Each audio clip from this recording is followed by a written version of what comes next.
Welcome to another Caroline Glick Show. As I speak to you today, it's actually the night of November 19th. We've been fighting now with Hamas. It's been 44 days since they invaded Israel.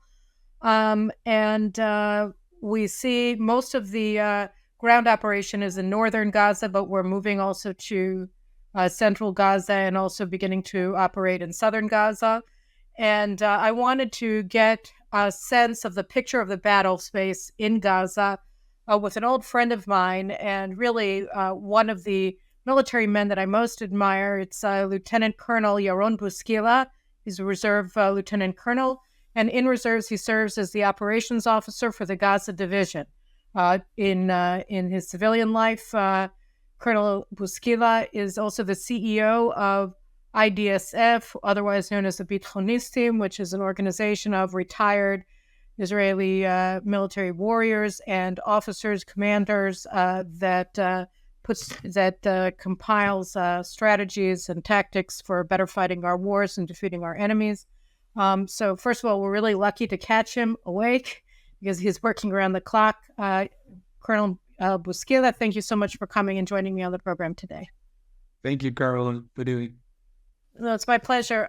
So Yaron, you actually live not far from division headquarters in southern Israel, and you arrived there, I think, about an hour after the Hamas invasion. I'm not even sure that I spoke to you very much since then. Can you just tell me what did you see when you arrived at division headquarters on October 7th, and what time was that? Yeah, so first of all, I live not so far away from Gaza, actually in the between Ashdod to Ashkelon. It's about 30 minutes from Gaza, and I woke up as many people on this Shabbat morning to the siren alarms. And since we are, it's very weird to say that they're used to it. It's happened from time to time. So I thought that maybe the Hamas is just trying again to launch a rocket into Israel. It's not more than that. But I made a phone call to my commander. My commander lives in Kibbutz Sad, not so far away from Gaza as well, actually like 5 minutes from Gaza. And I called him and I said, is there something new? Is something wrong? He told me, listen, this is not only an alarm, siren alarm, because I hear a shooting. You live in the kibbutz, about very, very close to the fence around Gaza. And they told me, listen, you have to come immediately. If they're shooting, maybe they're trying to penetrate it into Israel, to infiltrate into Israel. And maybe this is one of the cases that we all the time for the last year prepared to. And actually, the IDF prepared for years for this kind of attack, but only on one village, 2 villages, not more than that. So we were sure that that's maybe, if this is the worst case, that's the case. So I just wear my uniform. Like 10 minutes later, I was on my way to the base, and because it was a Shabbat, I didn't open the radio, and I didn't listen to the news, and I was just driving to my base, and in couple places, there was officers that stopped me and said, you cannot go from here. And I was sure that maybe it's anti-tank rockets, maybe because of the rockets that they were launching to Israel. And I didn't even realize that there is like this kind of attack all around the Gaza Strip. So I went around from some dirt ways, and I found myself after maybe an hour and a half in the entrance to the Gaza Division base command. And as I got in, I saw that the gate was open. I saw a soldier that was shot, was just lying there next to the gate. And so I immediately took his gun and I understood that something here was different. And as I got into the base, they were shooting from two different sides. And there was terrorists in a couple of places that was hiding, started to shoot back. And I got into a fight of more than 6 hours in the base was 40 terrorists actually infiltrated into the base. And since they knew that this is the Gaza Division base command, they came with like 40 terrorists because they knew that if they will take control of this base, it will be very hard to stabilize the situation. And actually, that's one of the things that happened. It took us a lot of time to stabilize the situation and to get into the operation room. So we asked the division commander to get in. We actually locked him with some officer inside the operations room so he can manage and give an orders to the troops. And we stayed outside and fight with the terrorists. And while he was trying to stabilize the situation and send troops to all of the villages and the bases, the our position around, we fighted the terrorists. We actually even used the helicopter to shoot inside the base. Some of them hid in one of the gym. So we used the helicopter to kill some of them. And with the assistance of some of the soldiers there and one of the elite units that arrived after, I think it was after 2 hours. After 6 hours, we took over the base again and controlled the situation. How many soldiers were killed at the base? So there were around, they killed around like 8 soldiers. Some of them killed them in their bed. And actually, some of the officers that stayed there for Shabbat, they brought their families to be with them the Shabbat. Nobody actually realized that something like that can happen. And when they woke up to the sirens alarms, they start to run with their families to the shelter inside the base. And the terrorists killed 2 of the commanders that were there with their families. So we took the children, the women, and we locked them in one of the safe room in the operation. How many soldiers do you think that you killed once you got to the base? Ours? Were you asking about our soldiers? I mean, how many soldiers killed when we about? I think no. How many did you kill? How many of the terrorists do you think that you killed when you got there and you said that you were being shot at from 2 sides? Yeah. So me personally, if you're asking about me personally, I think that I killed like around maybe 2. There were some other soldiers that killed more, but totally there were around 40 terrorists that infiltrated into the base of weapons. So you walk in there and the first thing you see is a dead soldier, and all the way to the base, you weren't even aware of what was happening. So you got there and you're in a state, you must have been completely shocked by what you're looking at, right? Yeah, and I have no gun, so I took his gun. And I just, from my first step, when I just got inside the base, the shooting started, and I just got into this fight immediately as I got in. And okay, so and the division commander was on the base at the time that it was under attack, or did he also arrive late like you did once you started getting the air raid sirens? Was he there at the time? He was there. He was there. All of the weekend he was there. He and one of the brigade commander was there. One other came from his house or during the night because there were some details about something wrong that happened in Gaza, but actually not something that is so dramatic, not something that you can realize that thing like that can happen. But he decided to come anyway. This guy that unfortunately he was murdered, he killed by the terrorists during this. Is that the head of the Nafal Brigade? No, it's the Southern Brigade of Gaza Division, the commander of the Southern Brigade of Gaza Division. And his body right now actually is still in Gaza. And he killed immediately when he came into the Gaza Division. And the attack started. He took his team in his car. He drove party area. and he killed, so I think he was using an RPG or an anti-tank rocket, and it's shooting his car, and they are unfortunately still.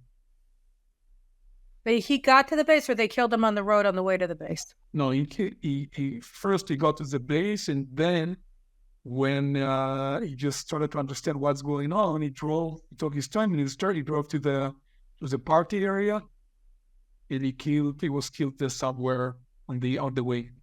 I see. And so you're saying that the worst case scenario that they were looking at from the Southern Division, from the Gaza Division and Southern Command, was that Hamas was going to go into 2 communities. They were going to try to, and how many did they actually do? 13, 15? What was it?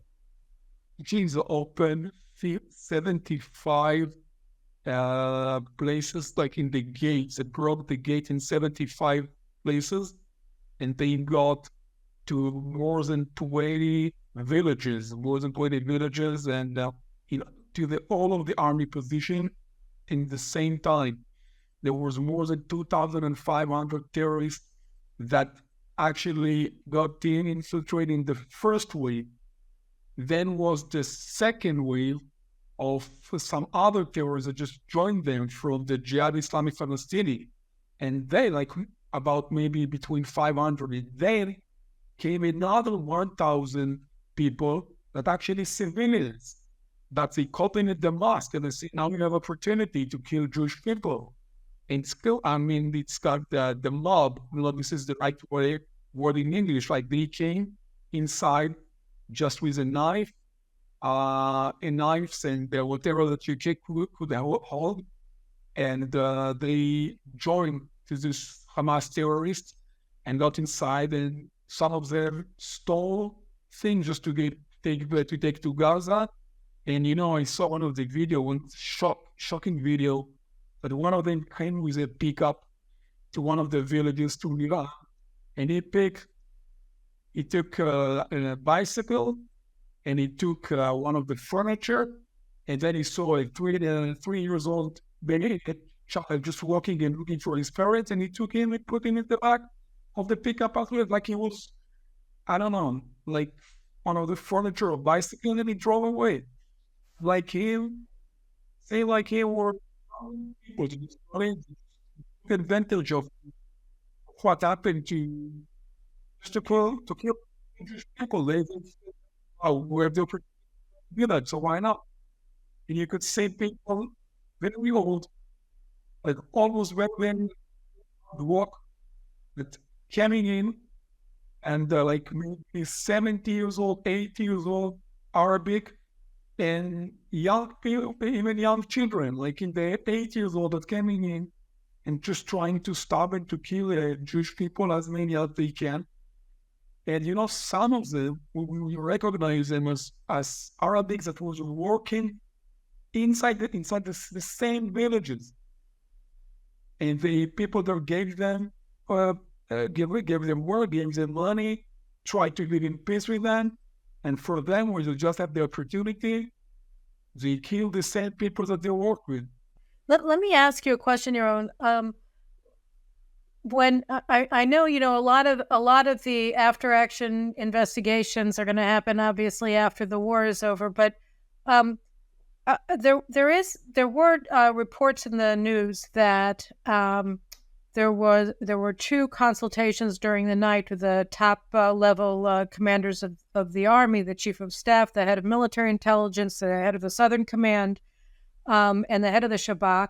And they saw that there was suspicious activity going on in Gaza, and that they were looking at a scenario that looked suspiciously like the nightmare scenario that they had in mind, which was 2 villages being invaded. But the report said that they didn't alert the division commander, the Gaza Division commander. To the best of your knowledge, are those reports correct? First of all, I want to tell you something, like in generally, everyone that will tell you that he know exactly what happened in this night, it will be not professional, because we haven't made any debriefing yet about what happened. So maybe some of the people see points, but not all of the picture. Right now, the army, all of the commander, beginning from the chief of the staff, are just focusing on planning and not about the debriefing. But I can tell you that yes, there was some information, but you couldn't take this information and understand or learn from that something can that like happen. What I can tell you that if you could just look about the way that they were practicing in the last year, they didn't hide nothing. You can see everything what they're planning to do. But I don't know if you can learn about it, how large they want to do that. Like they want to go all over. But you can see exactly what they're planning, how they plan to cross the fence, and they're planning to get into the houses, and how they're planning to kill. So I say, because I mean, there were soldiers asleep. I mean, they killed soldiers who were asleep. There wasn't a dawn guard. There was nobody. It was not, people were not on war footing. People were asleep. There weren't people mobilized to be guarding the military bases and the communities at dawn. So, it took them around between 10 minutes to 15 minutes from the minutes that they left Gaza to the point that they just got into the bases or to the villages. So this very quick. And one of the first things that they did, they just hit our cameras by the drones. The drones throw grenades on the cameras, so we have no eyes to see how many people are coming and where they're coming. So even when some of the soldiers started to see what's happening, we had no idea where they're going, if they're going only to one base or all over. So then maybe, I believe, and again, we didn't have made any debriefing yet. Maybe this is one of the reasons why they found some of the soldiers sleeping. And I can say so many things about it, but I think it would be just from my point of view, and this will be not really professional to tell you exactly what is the reason right now. After the war will over, I believe that it's taken time just to learn everything and to understand the whole picture. All right. Well, why don't we move forward then? So one of the most sort of, I guess, heartwarming and also empowering things was that once the dimensions were known, that people started coming for emergency call-up orders before many of them even received them. And that we had 130% mobilization. So 100% of the people who were mobilized, and then another 30% came as volunteers immediately. So was that something that surprised you? The extraordinary outpouring of desire on the part of the reservists to come in as quickly as possible and defend the country, or would that just be something that you assumed would happen, and you were glad that you were correct? It's first of all, you're right. So one of the things I remember when I just got into the operation, and after I was fighting with the terrorists inside the base, I found that my WhatsApp was full of messages from a lot of people in Israel that told me, listen, my kid is here, my nephew is there, or my friend is over here. We have his, he sent me his location. Can you please go and save him? Or one of the families in the kibbutzim, they asking for help, and I just started to send all of these messages and to many of every unit that just came in, and some of them were just gathering together, a couple of soldiers that met somewhere. They said, okay, now we are a unit. We are 5, 6, 7 people. Let's go together. And they called me, and I said, Can I interrupt you for a second? Because you're not answering the question I asked you. You're answering a really important question, which is, so I just want to direct it for a second, which is the immediate response of people who came in to save people when they realized what was happening. And there are two levels of the question. One is the incredible heroism of the people who came down. But the other one is, why did it take so long for the regular army to come down? So you're explaining to me the first part, and I want you to continue, but then I'd also like you to address the second part, Because people in the kibbutzim and other places are saying it took 8 hours for the army to arrive. So the answer is like that. First of all, since we realized that if there will be a attack, it will be only on the 2 villages, not more. So there was not enough units in the area to give to assist all of the villages, all of the people that need help. There was just few soldiers that can help or can give us assist to all or to get involved in only 2 attacks, not more than that, because that's what the army was sure that gonna happen in the worst case. So that was not enough soldiers. And since it was a weekend and it was the holiday, not so many soldiers were in their bases out of the Gaza area, even for the elite units. And it took time to bring them to the base and then to get them in the helicopter, from the helicopter to Gaza Strip. So some of them just came by themselves with their own cars.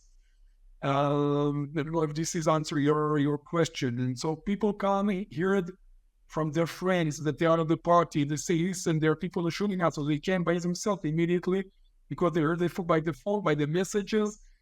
Some of them, of course, by the media. So anyone who just had the gun came by himself, and if his unit asked him to come back to his base, so he went to the base, and then he took an helicopter and came back. And in the same, there was not too much pilot in the weekends in the first hours to bring all of the soldiers in the scene immediately to the area. I see.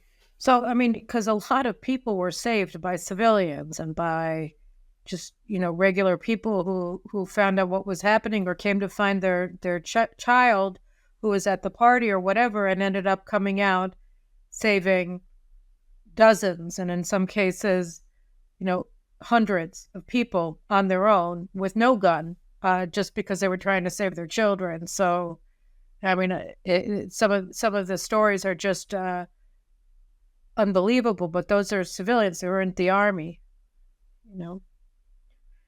So, but let's talk a second about the major mobilization of the IDF.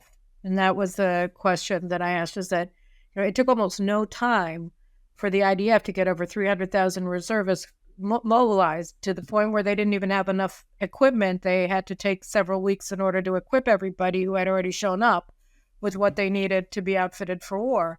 That was a remarkable response by the Israeli people to this crisis, I think. Yes, I think that one of the positive things that we have in Israel, one of the incredible things, that how many the Israeli people are patriots and was leaving everything in emergency, not just to come and to come to the armies. They don't even waiting that people will call them and tell them, okay, you need to come. And they do it even before they're getting a message. So I think that most of the people that came to the army for the reserve units and even from the elite unit, the people in the active duty, just did it by themselves without even calling them. So it was very, very quick to gather all of them into their units and to start to prepare to the attack. Actually, as you probably know, it took us 3 weeks to start the offensive and the attack in Gaza, is because the IDF decided, and I think it was a good decision, first of all, to make sure that all of these reserve soldiers practicing, they have the good equipment, and they have all of the protecting shields that they need to their vehicle, to their personal vest, and not to go quick inside until we are like 100% ready as much as we can. And I think that it was a good decision, because right now we can see that, first of all, the soldier some of the soldiers didn't even practice morally to a year or 2 years, and to give them 3 weeks to practice, they're just making them much better and more prepared. I think that we saw the vehicle that we see that they're always shooting our anti-tank rockets. since we put the right shields and the best shields. So there are a lot of soldiers that say like that. And I think that the plan of the attack was prepared much better since we have the time to plan it again and to think again how we want to do that and what is the right way to get in and where to attack first and where second. And I think that this week was very necessary. And let's talk about really where the operation is now. I mean, there's a lot of noise around everything that happens in Gaza. Every target that Israel hits, you get every country on planet Earth wants to let us know their opinion of what's happening, about the target selection, about how we're hitting it, et cetera, in a way that's just profoundly unfair, but and really discriminatory towards Israel. But how is the feeling on the ground in terms of the progress? Do you feel satisfied with the way that things are progressing? On the one hand, it seems very slow, and on the other hand, it seems like we're making a lot of progress. I don't really understand the decision to leave the southern border with Gaza in Hamas's hands this entire time. Perhaps you can speak to that as well. Why the Philadelphia corridor that controls the international border with Egypt, between Egypt and Gaza, remains controlled by Hamas and not by Israel. Give me a sense. I'd like actually a specific answer to that question, but of how things are going generally, and then we can break it down a little bit, maybe, if you have time.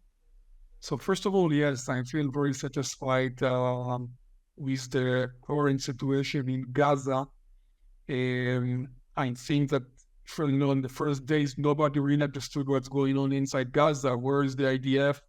And since this is, I think, one of the first times that the media was not so involved in the information, so the enemy were not really involved. In the first day, thought that just a trick, that we're not really serious and we're not really getting in. So it took that couple of days to understand that the real attack was started. And that gave us a lot of very, very important time to get over the obstacles that all of the explosive charts and they used and they hid it in the first kilometer, that it was very, very important. And they didn't expect it that we were getting inside to the big attack. So right now, we are focusing in the north area of Gaza Strip. The reason that we're doing that is first because the Hamas, his main had their position, his main terror position, most of the underground tunnels, and even the place that is working in warfare, his offices are located in the north area.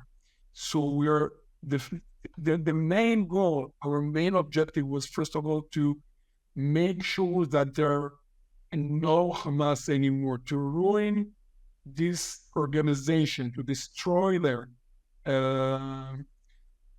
So if you want to do that, we have to start first in the north, where Shifa Hospital is located, and a lot of tunnels just going inside this hospital, and to the high schools, kindergartens, actually every public place that civilian using, they use that as a place that they can hide. By the way, they say that in some of our when they came, when we captured them, we took them to the Shin Bet into investigation. They said that they chose these places just because they know that Israel not attacking those places.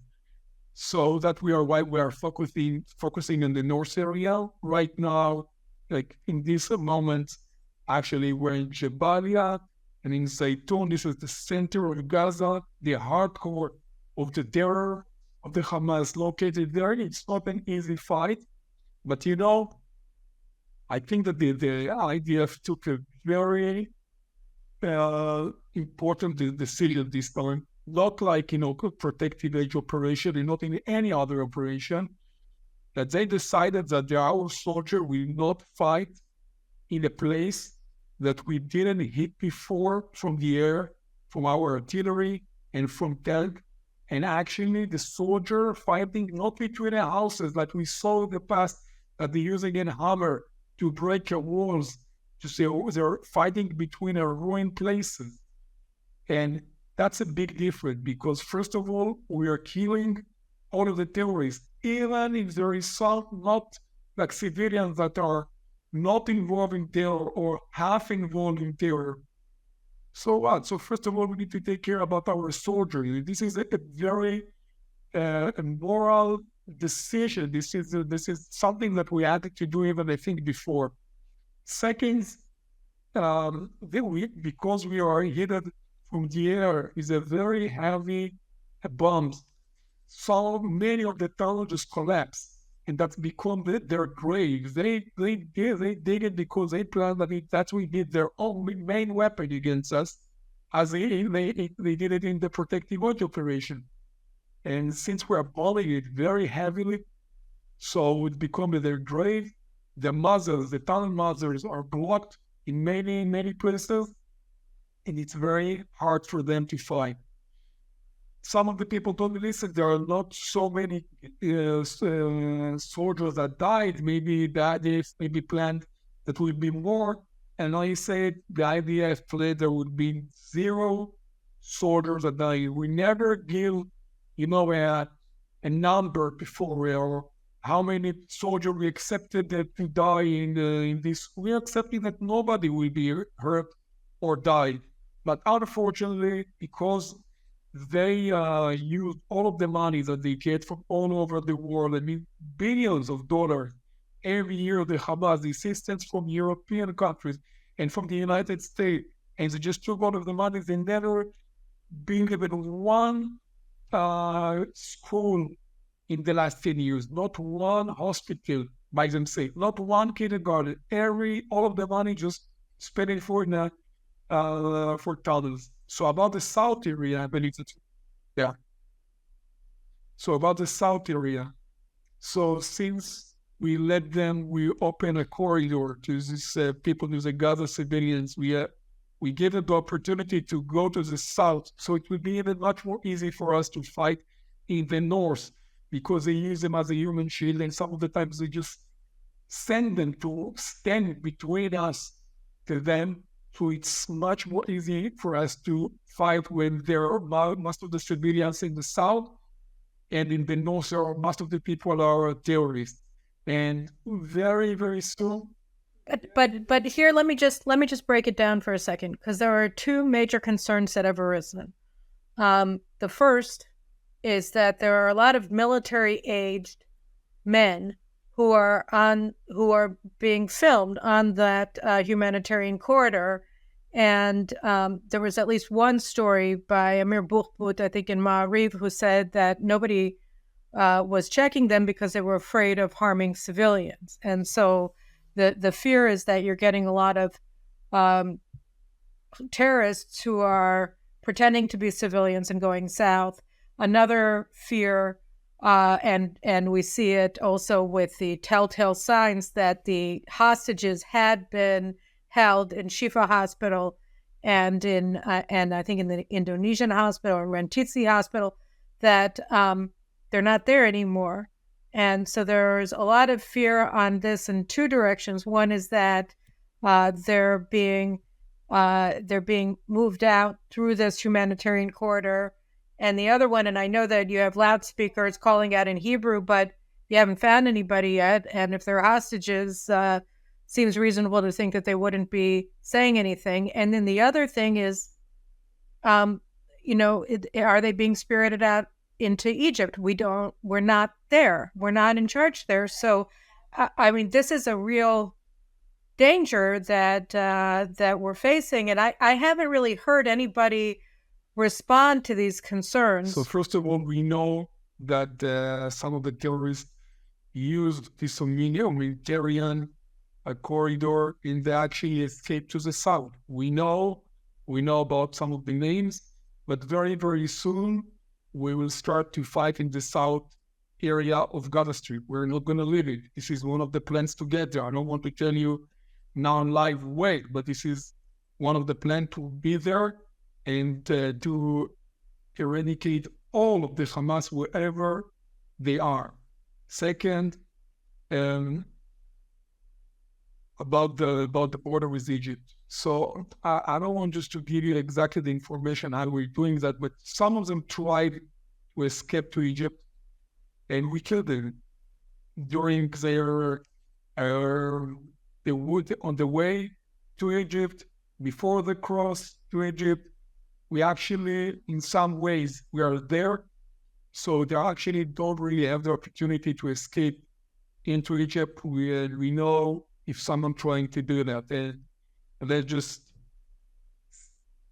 say no more about it. The third about right, because I mean, one of the things that it's always disconcerting to me is that you don't know what you don't know, and one of the things that's been so surprising in an unnerving way is the quantity of missiles and other, the anti-tank missiles, the RPGs, all of these munitions. And it's fairly clear, from what I understand, that they didn't produce them all in Gaza, that they were being brought in from Egypt. And then the question that a lot of people I've been hearing have been raising is, are there tunnels between Egypt and Gaza? Is Egypt playing a double game? Is Sisi not in charge? Whatever you want to ask. But, if there are tunnels and we're not there to check, then those would also be I can tell you exits. about the first thing about their ammunition. Most of the ammunition that they created inside Gaza, because it was very hard for them to smuggle ammunition from Egypt into Gaza. It's not so easy. That's why some of their accurate or anti-tank rockets that they have, there are only few of them. It's not easy actually to do that. Israel is really involved in what's happening in the border. But as we said, what we do, we don't know what we don't know. And of course, sometimes some of them can get in, and maybe some of the terrorists can escape to Egypt. Of course, there is no 100%. We're doing our best to avoid it. But about our hostages, so I tell you something, and I know that it will make sense. We are fighting in Gaza like there is no hostages in Gaza, and we're trying to do the best to bring them back like we're not fighting in Gaza. It's like what I'm trying to say, that we're doing to do our two efforts. We're going to do our best to bring them back, and at the same time to fight in Gaza without giving them a chance to live or to be exist anymore. But if you're asking me personally, what should we do with them? So I will tell you, after Gilad Shalit was kidnapped, 2 days after, there was one guy, he's 16 years old. His name is Eliyahu Oshri, that was hijacked. He was kidnapped 2 days later. And then I think it's from the entrance to Ofra, one of our villages in the Judean Samaria. So, and then after 1 day, they asked his mom in the radio, they didn't know yet where is he, what's going on with him. What do you think that the government should do to release your son? And she said, as a mom, I'm asking and I'm willing that they will release as many terrorists as they can to bring my son back. But as a citizen, I'm asking him not to release even one. So of course you need to raise a balance between what is the necessary of us as the citizen of Israel, what we want, how do we want the next generation will look like after this war, not only the day after this war, but the generation after this war. And we need to take a decision that will have a big impact about our life after this war. At the same time, we have to be very sensitive. Everyone that kidnapped and hijacked into Gaza, and we're doing our best to bring them back alive. and at the same time that we're fighting. It's a very, very difficult situation. They keep talking about the possibility of a deal, and that deal would require a ceasefire on Israel's part for a prolonged period of several days up to a week. How are you guys looking at that from an operational perspective in Gaza? That you may be ordered to stand down in the middle of everything at any moment if the war cabinet makes a decision to go ahead with whatever deal is on offer. The leader of the Hamas actually just praying and waiting for the ceasefire because they want to escape from some of the places because we are very close to capture them or to kill them, so that they are willing, they want to stay alive. But at the same time, we remember even for protective age operations, and when we just started the ceasefires, they used it to fight against us and to kidnap our soldiers and to surprise us or to get armed again. But it's very hard decision because we want to see our citizens, the Israeli people that are right now waiting in Gaza to come back home. So I believe that maybe we should take the risk, but it depends how big is the risk. They need to get into ceasefire. How many people they're gonna release? This is one of the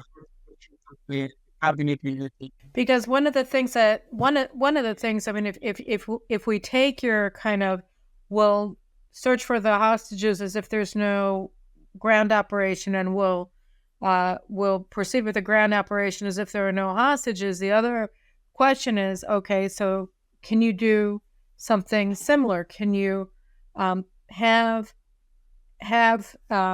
short-term operational goals that you can do within X number of hours, X number of days, and then be at a place where you can stop for a while?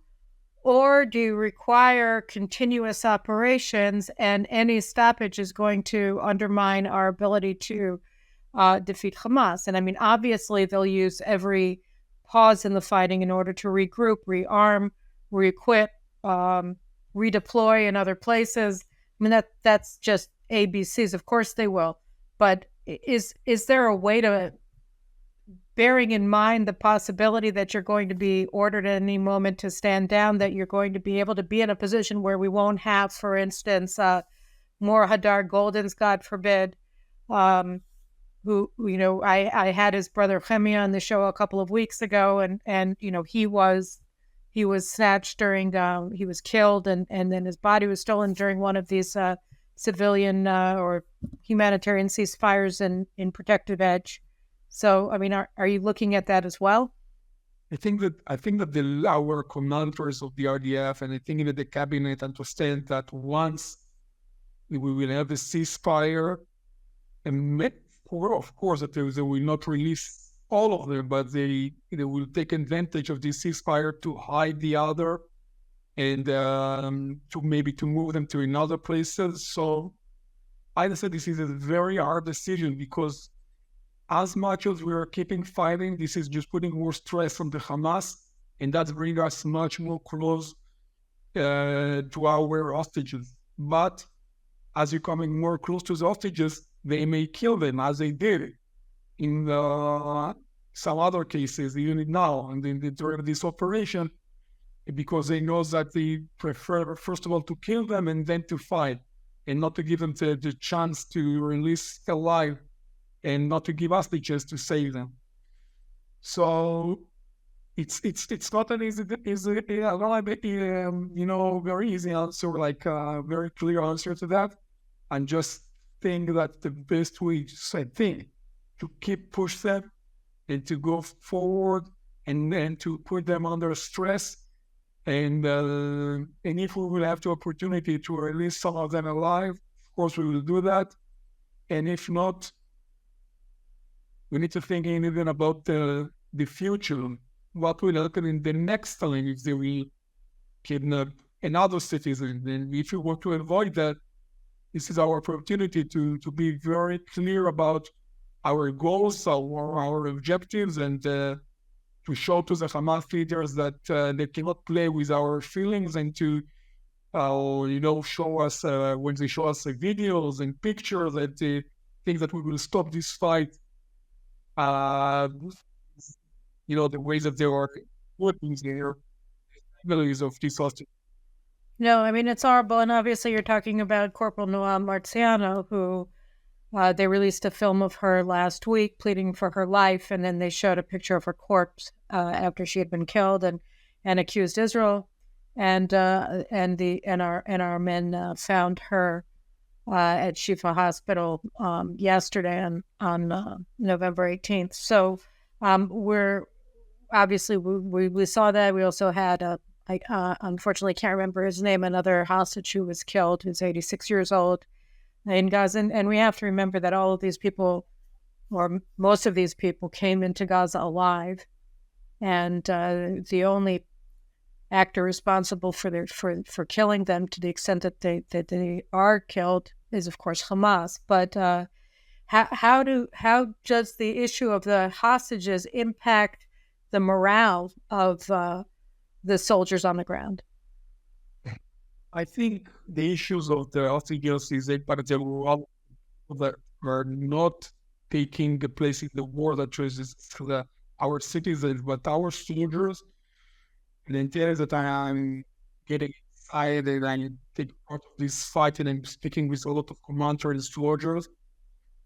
I think that, of course, the spirit, because what happened, because all of the people that was slaughtered, and of course, wherever all of the people are feel very, very sad. But in the other hand, people feel very responsible about this war, that they understand that we have to win. There is nobody that I heard that thinking that maybe we need to stop, maybe it's not the right war, maybe, I don't know, we need to give them the opportunity to make peace with them again. People are very, very focusing about and believe in what we're doing. Last week, on Friday, I was doing my way to one of the places where some of the soldiers are preparing before they get inside Gaza, and I saw couple of soldiers fighting between them. So they said, "Well, hey, what's going on?" And they saw that they're having a paper, and everybody just pulled the paper. They said because everybody wanted to write his name to get inside, and there was not enough place on the vehicle, because everybody wanted to take part in this fight. And it was very young soldier. And I asked one of the soldiers there, he was maybe 22, 23 years old in reserve, just maybe his first time he came with his reserve unit. I asked him, where do you live? He's saying, Tel Aviv. What are you doing in the student? And I told him, I see that you really want to get inside to fight. Are you not afraid? And he's saying, of course I'm afraid. But I'm afraid about what will happen here in Israel if you will not win. And he told me, I'm really afraid about the children, our children. I said, but you don't have any children yet. I said, yeah, but my mother has children, and I have a brother and sister. And if we will not do it, in 100%, if we will not do it in a total way, that if they will still be Hamas here after the war, we cannot live here. We have to make sure that there is no Hamas, because, and I think, and I want to tell you that I think that after this war, all of this, the red sign, what we used at the red color, and tunnels, and the alarm sirens have to belong to the past. This is not something that we need. We can live with after this war. We have to make sure that all of these things that we get used to in the last 20 years will belong to the past. and we will not meet with that in the future anymore. Says here, I'm just looking at the news briefs that I'm getting while you're talking, and it says that the Egyptians are saying that a ceasefire is going to go into effect tomorrow at 11 in the morning, and that 50 hostages are going to be released, and that we're going to have a 5-day ceasefire. Time will tell. Israel is denying those reports, and we'll just have to see. But it's all very, I don't know what. And I guess one last question that I'll ask you, because I know you have a lot to do, and I appreciate so much the time that you're spending here, is when you look at the South, of course, you also have to look at the North, where we also have evacuated over 100,000 civilians from their homes, because while the worst case scenario that Southern Command wrongly thought was going to be Hamas's plan was just to try to overrun 2 or so communities. And we know that Hezbollah's plan since 2018, when they actually released it publicly, was to invade and conquer the Western Galilee. And so far, we're just responding to fire. We're not taking any preemptive action to soften Hezbollah, which is much more powerful than Hamas, regardless of the level of threat that you're facing there. When you look at what's happening with Gaza and you look at the situation in the North, do you have any insights towards how these campaigns are related to each other? If it's just one and we're not going to do the other, or can you clue us in on the thinking in the Southern Command about the Northern Front? Is there any sort of operational framework that you're working in that includes a second front in the war in the North? I think that if there is a big lesson that we learn from what's happening in Gaza, that the initiative need to be in our hands all the time. We cannot wait that our enemies will surprise us, because when they're doing that, we are paying a big price. And we know how the Hezbollah becomes stronger and stronger by the years. And we know that his terrorists in his troops are much more stronger than the Hamas. And they're telling that very loud and clear what they want to do. They want to conquer all of the North Syria of Israel. So, you know what? If our enemy saying what they want to do and training for what they're saying that they want to do, I believe them. I believe them more than I believe to what I assume that they want to do.